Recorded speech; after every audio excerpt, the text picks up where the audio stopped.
Shabbat Shalom.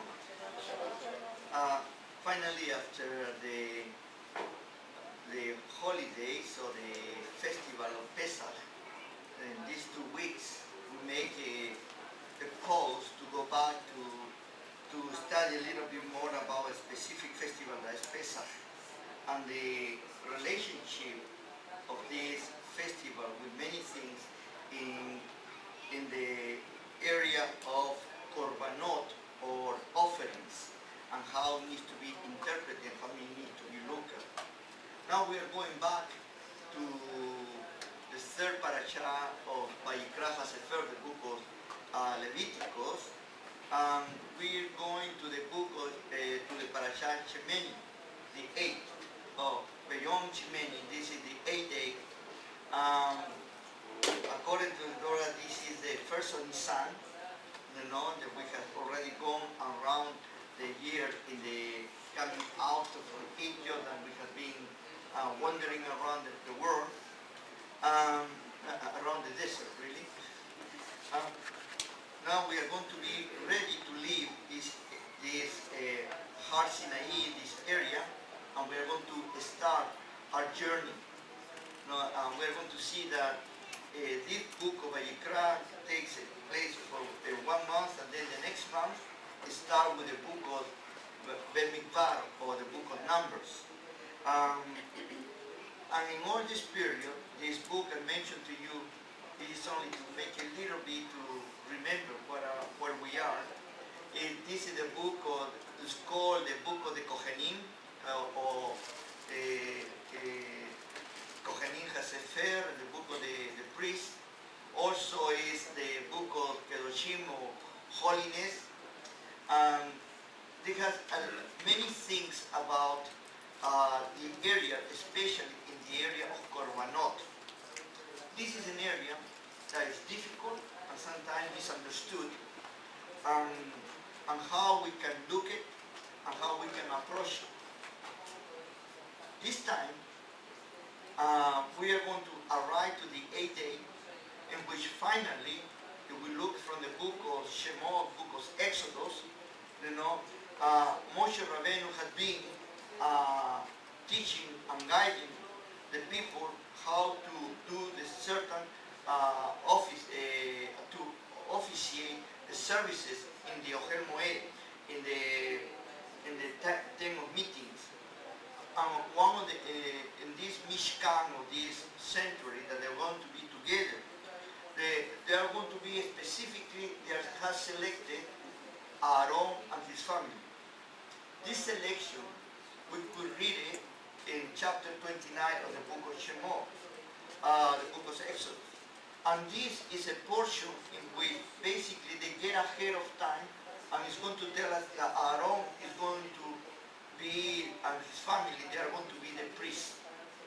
Now, in chapter 19, verse 6 specifically, our Creator tells us that Israel has been chosen as a kingdom of priests and a holy nation.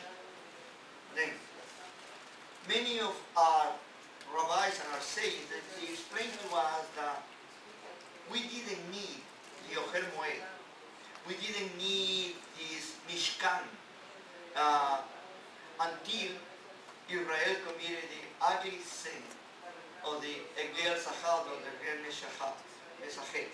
You know, they didn't need this one, because until that time, our Creator was dwelling in each one of the people. He was with them. But now that they have committed this grievous sin of idolatry, where they were going to be sent to a place that they want to be more limited in this way, that expression in the relationship with our Creator, and at the same time more orderly. Nobody could do anything they wanted to do. That was going to be in order. By the way, this is an idea why we say that the book of Shemot, the Exodus, is not chronological, because mention about Aaron before the sin of the golden calf, in order that this idea will continue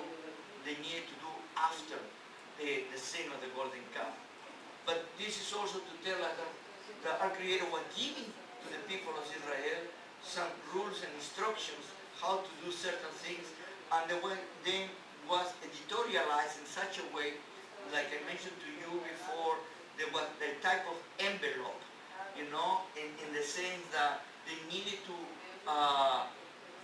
this thing of meetings was going to cover the sin of Israel. And I'm going to make a little bit of more teachings about this covering. The word to cover comes from the word the kiper or kapara, to cover.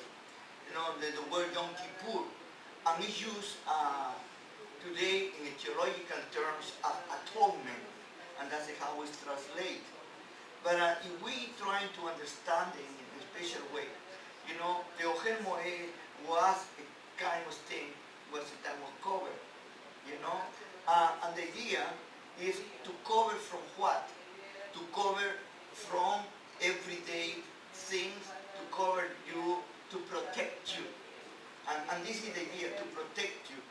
But because we have emphasized the theological understanding of atoning, of forgiveness of sins and things like that, that this is the only idea that we can see it. But it's more than that.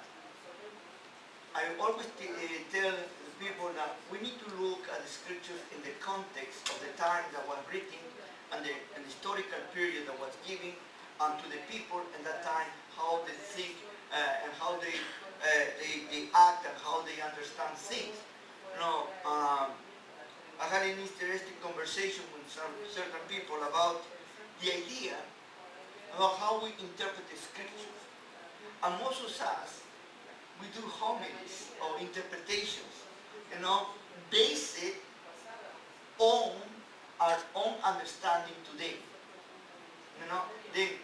We look at 4,000 years as the people 4,000 years were thinking like us, or they had the same system, or maybe the same morality that we have today. And this is not the case. Only 200 years ago, here in America, slavery was not a sin. It was not something wrong, was not something evil. No, slavery was something okay. And we want it or not, slavery has not stopped being a problem. Still today, the only thing that we have done is to change the name for other things, exploitation or whatever we wanted to call it. But it's still the same idea. What I was trying to tell you is this: even that we are still exactly the same that Adam and Eve, we have not changed at all, a little bit, nothing. We're exactly the same as the first Adam and Eve. We have the same DNA. We have not evolved, like many people want to teach you that you evolve from something lower and you get to something higher. No, we came here to the earth as human beings, and we end as a human being. No, an animal didn't become a human being. As many people today, they want to teach you, they want to make you believe. That's it, I call it that they have more faith than all those ones who believe that was a creator who made humanity, created everything. But anyway, let me go back to this. Adam and Eve have not changed, and we are still the same replica of Adam and Eve.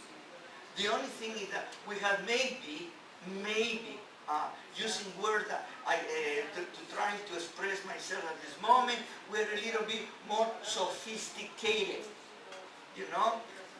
but a little inside us, really inside us, we are exactly the same. We have the same problems, and we have the same goodness. We want to call it that way, And these are areas we are constantly in struggles. It's very easy to look back and to say, look at what they did, And we do not realize that we are doing exactly the same thing. The only thing is that we have changed the names, or we have changed our sophistication in the sense that now we cover up, we use a lot of makeup, you know, we put it nicer, but it's the same thing. Well, look at the world today. Look at around all the nations of the world, and you're going to see that the exploitation is still the same. Women are treated the same way that they were treated before. You know, only there is an illusion that now women's power is going to be, we are more sophisticated and we have changed. It's still the same thing. You know, very deep in the heart of men, it's still the same thing. Why? Because we human beings, we have not changed. We are still the same. Then, when in this inauguration, it's interesting that by Yon Shemini, in this, here came the 8th day, you know. Number 8 in Gematria is a very important number. It's a number of a new beginning, to refresh, you know, to start something new. Basically, our Creator is telling to all Israel, where we need to leave all the things in the past behind. We need to start new, you know, and we are going to start.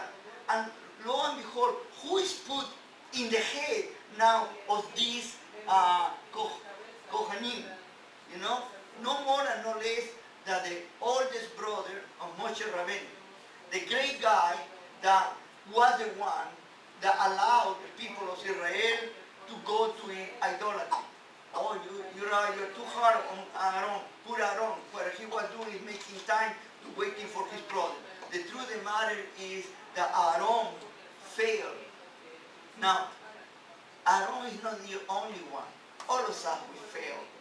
You know, sometimes circumstances, we are humans. You know, and we get scared, we get panicked. What happened in the mind of Aaron? But he failed. But this is only to tell you about how the scriptures teach us about failures are taken care when we come to our Creator and we do the teshuvah.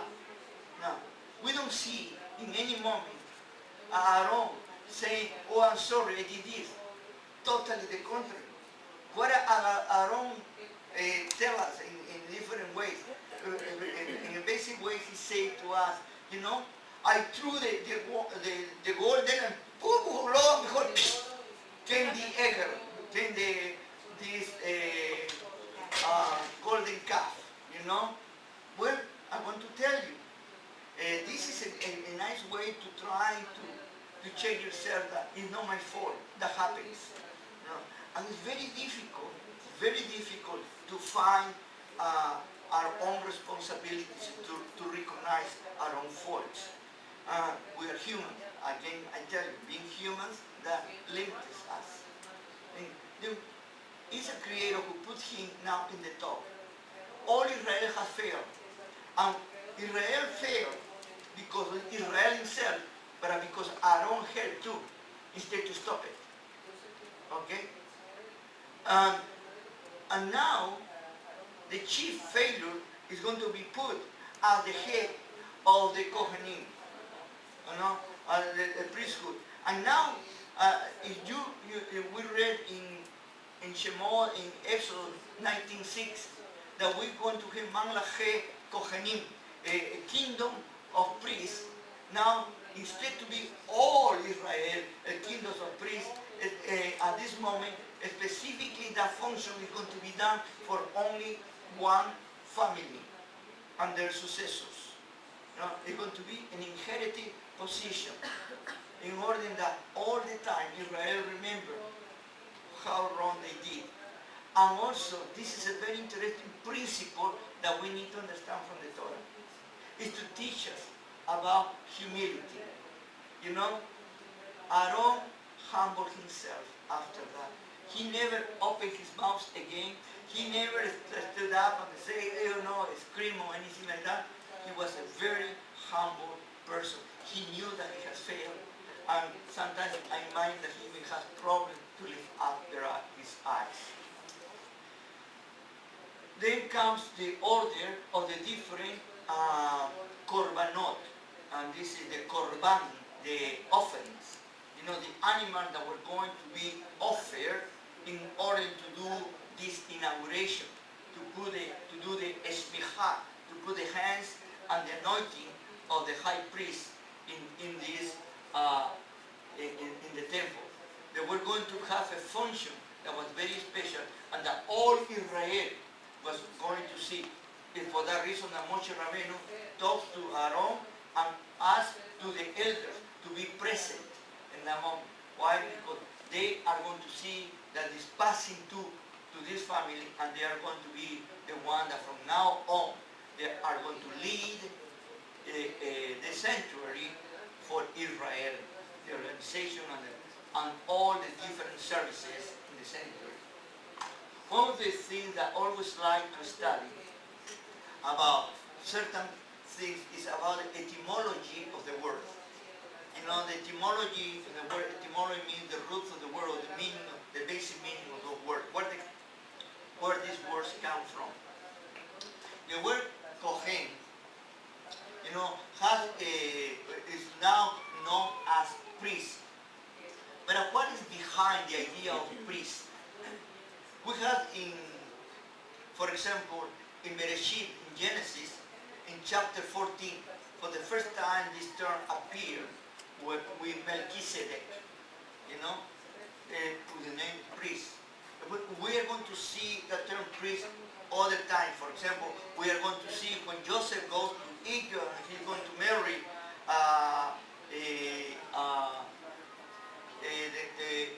the daughter of Potiphar, you know, the priest or nun. Then we have, then later on, we are going to see Moshe Rabbeinu, his own father-in-law, Jethro, also a priest. But the term priest is that was obviously very well known. I mean, that time we can see that was a name of prestige. You know, the root of this in the Semitic language has ideas of servant, has an idea of a relationship, and also has an idea of somebody like God or divinizer, something like that. You know, divine. And it has many, I would say, shades in this word. One of those very extraordinary words, that the shades of this word, is about to be a link, or to continue something, you know, or to make, or to give continuity. And what is interesting is that the priest will, in Israel, will represent a type of link or mediator between our Creator and the people of Israel. He will be the one that will listen. You know, he's the one that will receive the oracles. He's the one that is going to transmit to the people of Israel. And not only that, but he's the one that is going to teach not only to his family, but teach to the people of Israel about the Torah. Now, there is a lot of things.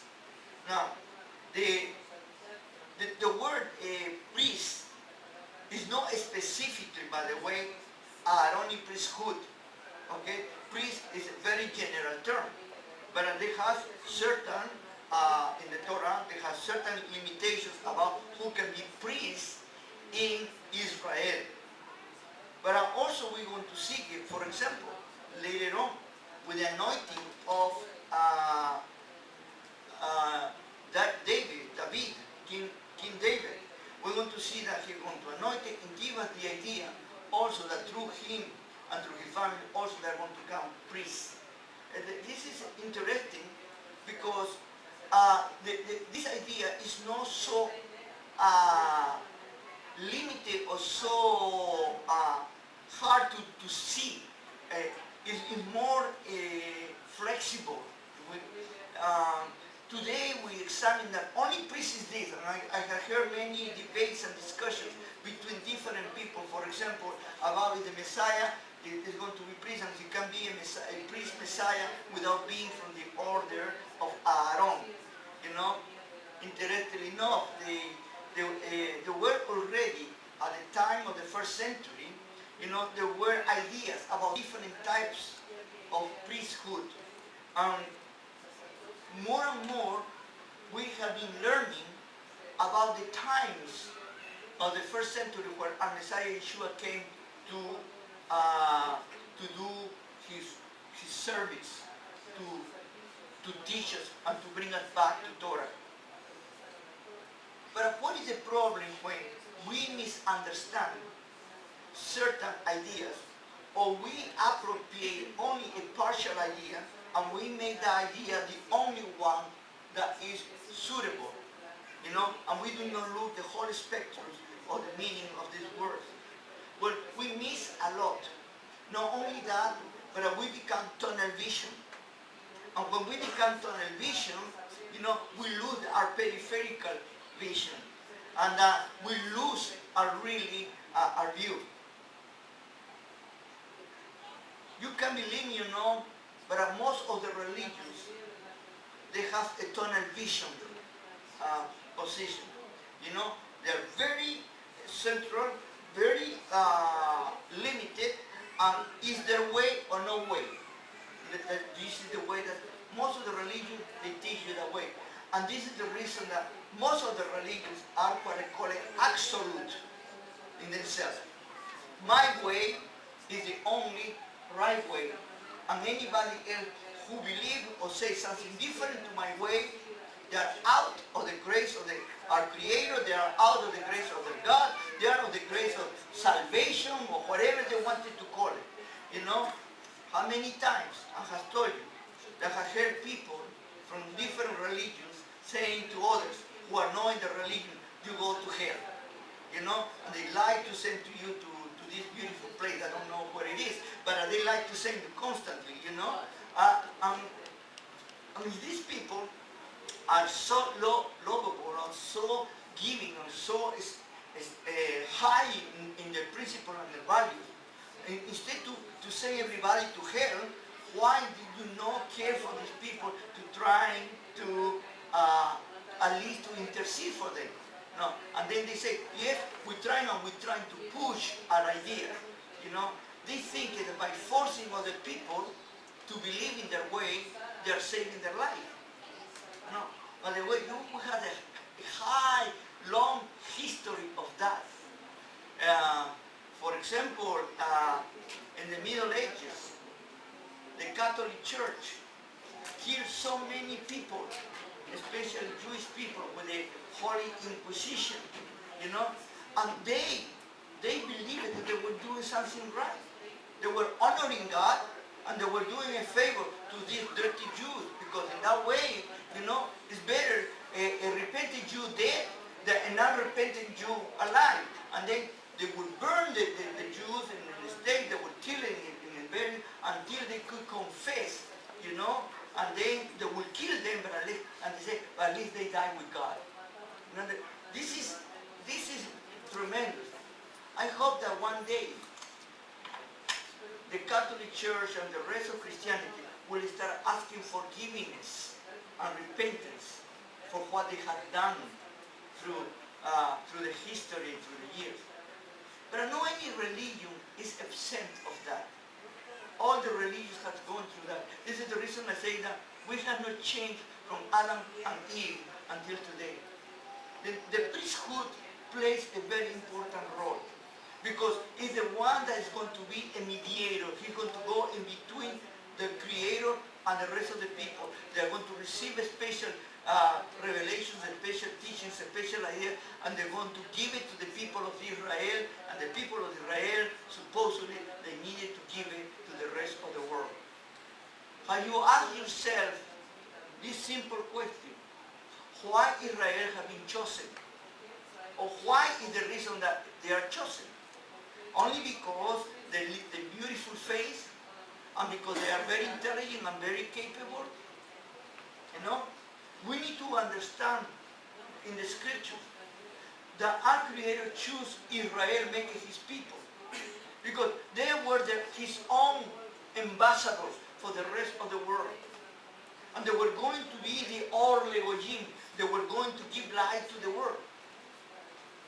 The priest plays that role. is the illuminated people of Israel. They start from them. And what he needs to do first? What's the first thing for a priest to start his mission? He cannot start talking about others. You know, we are constantly, it's very easy to talk about others. You know, here what is the principle? The principle is I need to look, before I talk to anybody or I intervene with everybody or become a mediator with everybody, what I need to do to check myself. No, I need to look within me and I need to search my soul. Search very deep in me. There was a reason that there needed to be this special, particular, individual korbanot, offerings to God for the high priest, the Kohen Gadol. You know, because they needed to, first of all, to cleanse themselves. This is the reason of the rituals, of the washings, you know, and all those things. How am I going to dare to talk to you about the wonderful Creator that we have if I myself, I am contaminated? No, I need to clean. And how I can participate with Him if I am still contaminated? One of the parts of the book of Vayikra, of Leviticus, is about to be holy. You know, and what it means to be holy. This is we are going to see later on. But what is interesting about to be holy is that it's not the idea, as many people say, oh, I am so spiritual that I am floating in the air and I walk on the sky or on the clouds. That's not what it means to be holy. You know, what to mean holy in the sense that God says, I make you holy because I am holy. You know, you are holy because I am holy. It is because we are different. We have been set apart for something special. It has nothing to do about my quality. It has to do about what our Creator does for us. This is the reason that when people say, oh, I want to be holy, you know, I say, good luck. You know, because this has nothing to do with you, it has to do with the Creator. He is the one that makes us, He is the one that calls us. Israel didn't say, I want to be you, Lord of God or Creator. I want to be you. It was God who called Israel, God who called Abraham, God who called every one of our forefathers and all Israel. It's God who started the calling. God called Aaron in spite of his failure. But then, in the next chapter, not chapter 10, we see the tragedy. In this special day where everybody was feeling, you know, finally, really, our Creator has forgiven us our sin of the golden calf. You know, finally God has given us, Aaron has paid for, He has given to the animals, He has killed the animals, He has given the animals, and we have the covering of our sins, and we have elevated the name of God, and we are enjoying, and we are rejoicing. Now we start a new 8th day. What happened in that day too? A tragedy. The two oldest sons of Aharon. Poor Aharon, he cannot get out of tragedy after tragedy. By the way, when you serve the Creator, it's a very heavy thing, a very heavy duty. Many of us sometimes we complain about that why the things don't go in the way that we want that they go, you know? And because when you serve a Creator, and there are more things on you than anybody else. And you're going to see here. You know, the easy thing, by the way, is what the rest of the world does. Trying to avoid anything with our Creator, with God. We put it on one side. We only use it when we need it, when we are in some kind of perilous times or tragedies or problems. But here, let me tell you, when God choose you, choose us, we are special, but also bring us a lot of responsibilities, more than the regular people. More than the regular people. And we can see here with Nadab and Abihu, the two older sons of Aaron. They basically, in chapter 10, what they say it is that they presented a strange fire. At the beginning, is a creator who sends his fire, consume everything, and this is a symbol for all the rest of Israel, that not only Aaron is the real Kohen, but also to show to Israel that God has already forgiven their sins, and we are going to start anew. Immediately after that comes the two sons, the elders. They already have been on the side of Moshe and their father. They have been at the feet of the Har Sinai, and they were feeling maybe very extraordinary in a very good way. They were high, you know. Our father is the Kohen Hagadol, and when my father leaves, we are going to succeed him. You know, wow, what a great situation. Let's rejoice, or let's give thanks to the Lord. And they take it on their own hands to do things that they were not asked to do. No? What is the principle that we need to learn? I'm going to read this portion, and then I'm going to make some points that will help us to all of us to understand a little better. Here's the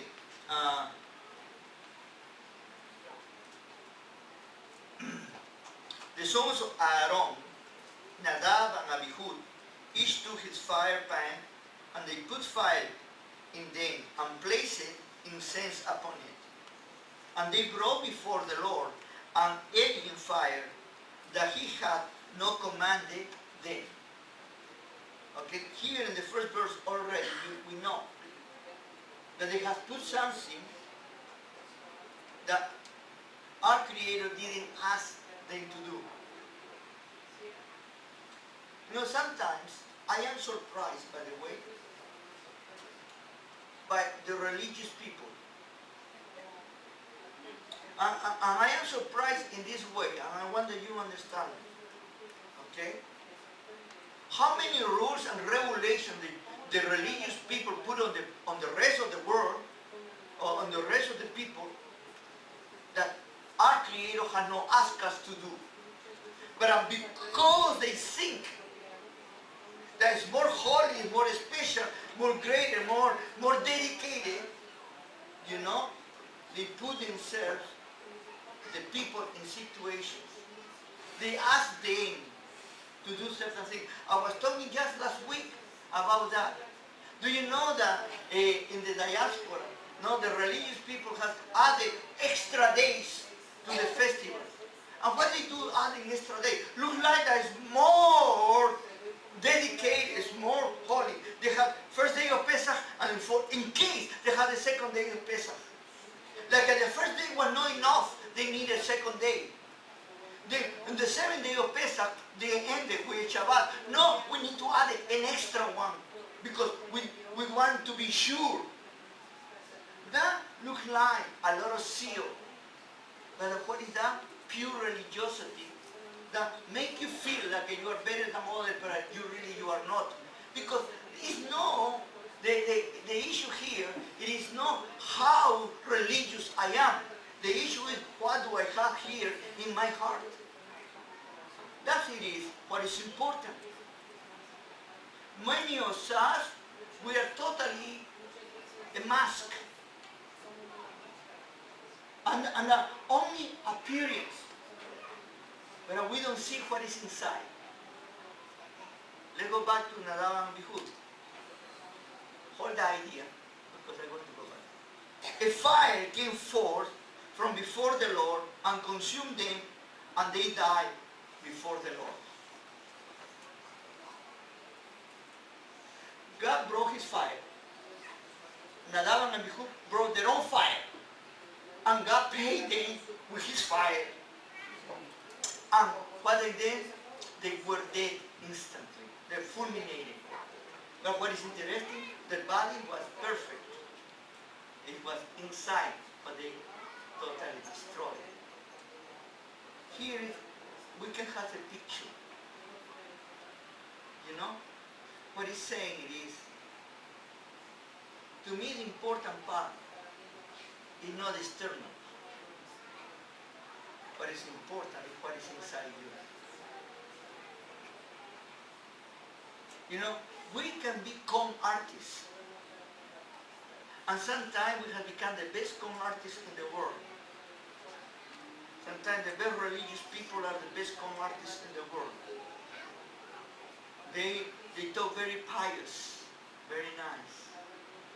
How many times I have said to you, and I think pretty soon people are going to be more upset with me when they say that religious people and politicians are the same. You know? They like to smile and kiss babies. You know? And this is all for the people. You know? All is the picture is external. Everything is external. We live in a world that everything is given by externals. We are more worried about what people are going to say about us than what we really are. We are more worried about how people are going to look at us than who we really are. You know? And I say, don't worry about people. Worry about Him, the Creator. Because He knows you even when you are hiding. He has night vision. Believe me or not. You cannot hide from Him. You can have all dark your room, and He sees you like it's day. Then, what are you trying to hide? Well, Nadab and Abihu were destroyed and deformed. And He didn't allow for Aaron or his children to take the body of the two sons and brothers because they were going to be defiled and they needed to continue the ceremony of inauguration of the kahuna, the priesthood. He calls his cousins, Mishael and the sons of Shear, no?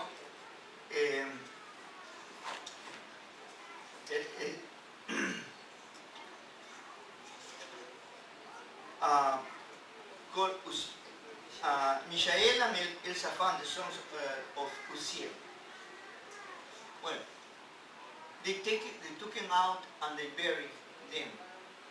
And Aaron and his two other sons, Itamar and Eleazar, they continue the ceremonies and everything else. Here say that Aaron didn't open his mouth and he was not allowed to mourn for the death of their sons. What we can learn from this special statement here? Let me read it to you.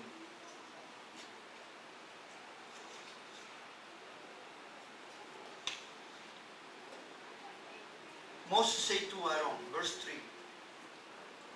of this the Lord speaks, saying, I will be sanctified through those who are closer to me. Thus I will be honored before the entire people. And Aaron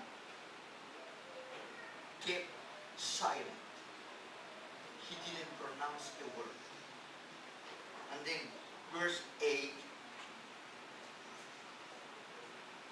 And Moses said to Aaron and to his sons Eleazar and Itamar, do not leave your heads unshorn, and do not rend your garments, that you not die.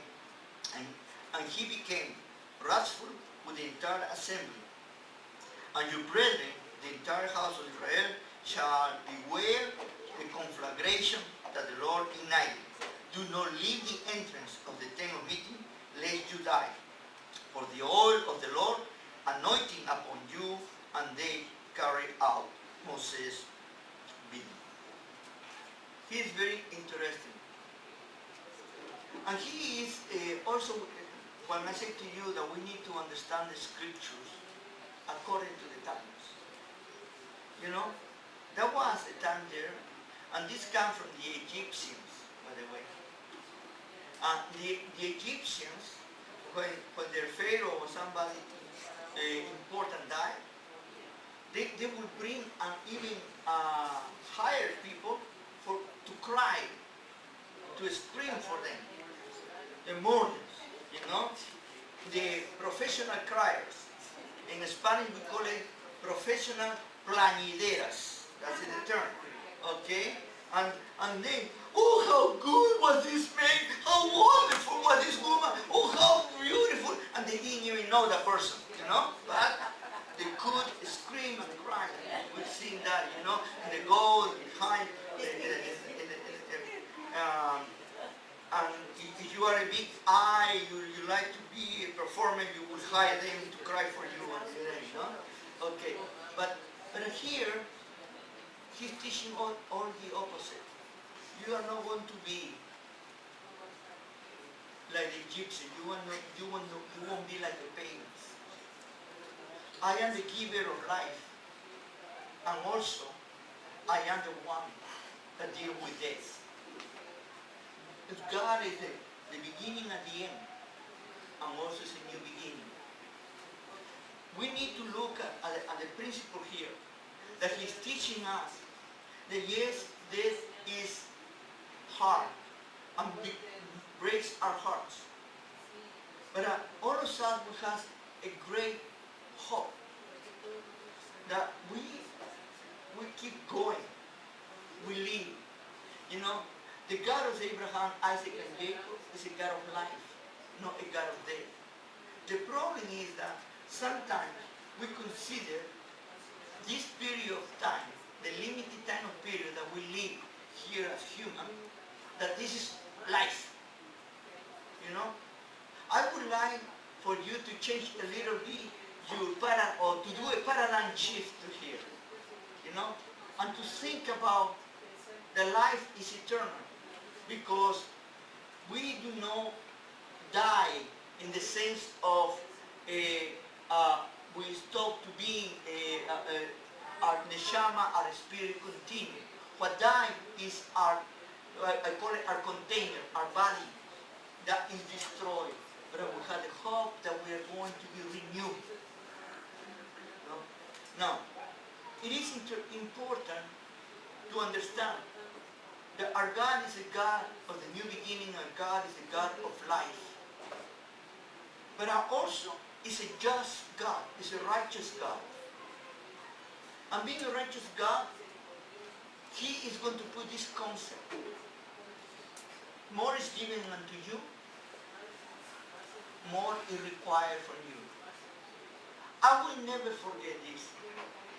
A friend was asked, an Israeli person, that used to say to me, Rabbi, I do not want to read the scriptures.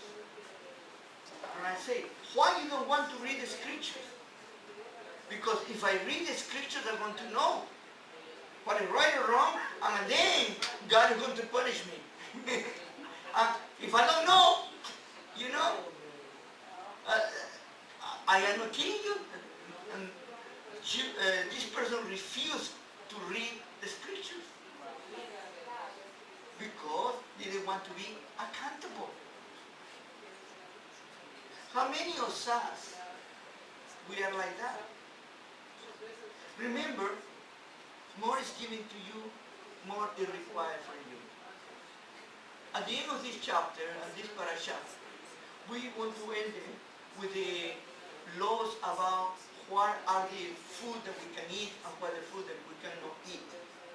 By the way, the word kashrut or kosher doesn't exist in these scriptures. Okay? It's only what we can eat and what we cannot eat. And at the end, in chapter 11, it's very interesting why our Creator give us these rules because sometimes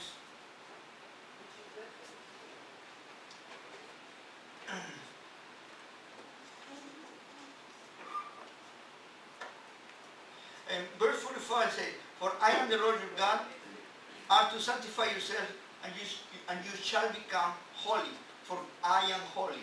And you shall not contaminate yourself through any of these creeping things on earth.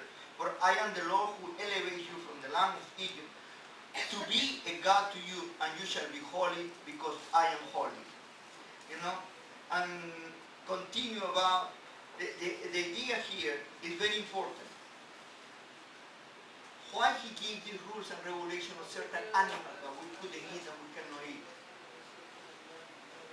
To make a differentiation between us and the rest. And these laws of what we can eat and we cannot eat had a very great importance at the time that Israel was a nation and they were in Israel. Once they dissipated and they went all over the world, you know, they were depending on which school were you, and which place were you, and which how the rabbis will interpret this and interpret that. Still today, there are new foods and more foods. The rabbis are deciding what you can eat and what you cannot eat. Sounds very good, but the truth of the matter is that this idea about being different, being special, you know, is not a uniform. You know, not because I dress in black and white, I am better or special. Our Creator didn't give us a uniform. What He gave us was instructions, gave us guidance and principles for us to live. And we need to interpret those rules and regulations or principles of teachings or guidance for the world today. And we need to look at the point of view of what it is and what it is not. You know, when we become very legalistic, one of the problems is that if we say, no, that's what it says. You know, and we need to understand what it says. Why say what it says? You know, I want to give you a short view about one kashrut law that the rabbis are very strong. It's about the mixing of the dairy products with meat. You know, and they are very strong about that. And the question is, this is a kashrut law, this is a law of abstinence of mixing or eating this type of food. You know, right now, today, it's very well known, for example, that you cannot eat a cheese hamburger, or you cannot eat a cheese chicken, you know? And then you ask yourself, you know, it's okay, I can understand a little bit maybe to eat a cheeseburger is not right, no? But a chicken burger with cheese, why I cannot eat it? You know, they say that this injunction say you shall not cook the kid on the mother's milk. You know, and they take it as a kashrut law. But the truth of the matter, it is not a kashrut law. It is a law of mercy. It's a law of recognizing about that life is important even in the animals. And the animals need to be respected too and honored. You know, when you eat, how many of us today, when you go and you eat your chicken, you think about how the chicken was brought here only to be killed for you to be able to eat. Or when you are eating a wonderful steak, have you ever think about the cow or the bull that died, or or the calf who died. Any of us would think about that? No, now we eat. But if we show you how they kill the animal, we say, oh no. How many people I know that they have become vegetarians because of that? You know? Today there are more groups that are human, instead of their human rights, they are animal rights. Well, let me tell you, the Torah teaches you about the respect to animals. They teach you that you cannot eat, on that time there was no refrigeration. And then what they do, they will take one leg of the animal and let it live for a little while, and leave the could last a little longer, the meat, they cut a little pieces until they kill it. Okay, and the suffering of the animal was not important. Our Creator acknowledged that the animals also they are beings, and they also suffer.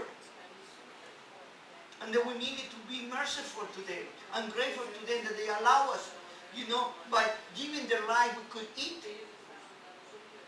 But there was no kashrut law and today. And then what our greater rabbis they teach you, they created in the Torah the 613 laws. They created the sayat, the fence. And this fence, they say to you, if you are inside this fence, you will never ever will be able to break any of the commandments of our Creator. And you know what is a fence? A fence is a prison. And the prison is not what our Creator intended for us. Because He gave us life. And He gave us the opportunity to decide. He gave us free will. And free will means being responsible and to do what is right in front of His eyes and to abstain ourselves from doing wrong. It's not that there are situations that sometimes provoke us to do wrong. But even when we do wrong, we have a way out. And this way out is through teshuvah. And what it means teshuvah? Coming back to Him and recognizing our wrongdoings, confessing, accepting, making and then making right. Because I'm sorry, or sorry is not enough.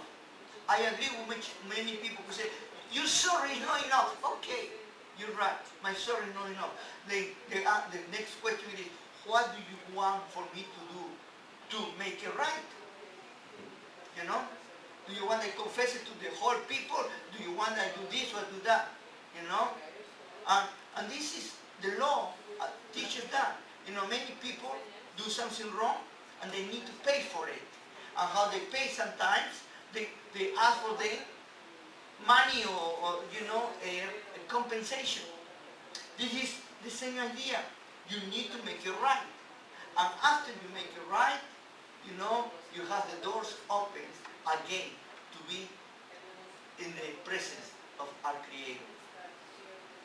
This is what the Kohenim were going to do. They were going to help us, to all the people of Israel, to be the mediators and to help us to be closer to our Creator. These korbanot, these offerings, were only the instruments, were only the figure that were going to help us to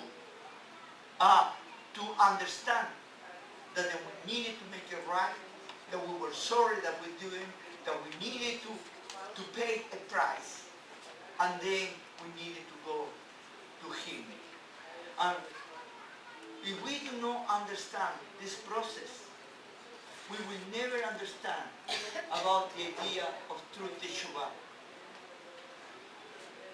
The priesthood are only a link to go in between, to help us to understand. And believe me or not, today, many of you, without even realizing, they have a role as a priest. And you would say, oh Rabbi, how I can be a priest? That they are pulling my leg, you're making a joke about me. No, because sometimes you don't realize, but our Creator can use you as a link, as a mediator. How? Because you become the person that is going to speak or to talk to others and to help others to come back to Him. Not that you bring them to Him, but you help them to prepare them, to allow them to understand that they need to go back to our Creator. No, this is not to teach them to hold or to choose a religion, but this is in order that they have an understanding with themselves, an understanding, a relationship with their Creator, and that they need to have this process of cleaning. That process of cleaning is the kapara, the covering.